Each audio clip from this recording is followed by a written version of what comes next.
त्यामध्ये ही चर्चा होऊ शकेल.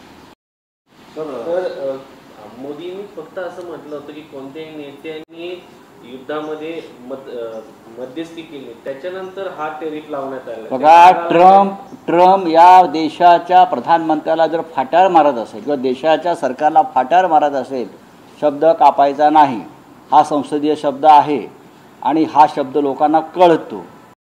बरं का, विचारतच नाही, भारताला तो जुमानतच नाही आहे. याचं कारण दुबळं सरकार, लाचार सरकार आणि डरपोक सरकार, अत्यंत डरपोक. कारण या सरकारचे हात हे ट्रेडमध्ये अडकले, ट्रेडच्या दगडा खपार आहे.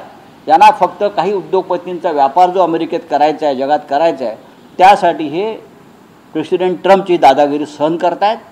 पण भारताचं सार्वभौमत्व आणि स्वातंत्र्य याच्यावरती प्रेसिडेंट ट्रम्पने जो हल्ला केलेला आहे तो अत्यंत धक्कादायक आहे. प्रत्येक भारतीयाला, जर सच्चा भारतीय असेल, भारतीय जनता पक्षाचे म्हणत नाही मी, अंधभक्त, प्रत्येक सच्चा भारतीय, कोट्यावधी भारतीय आज अस्वस्थ आहे. कारण महागाई होणार आहे, नोकऱ्या जाणार आहेत, अत्यंत वाईट परिस्थिती या देशामध्ये निर्माण होणार आहे. सर, एक पुण्यातली अत्यंत वाईट घटना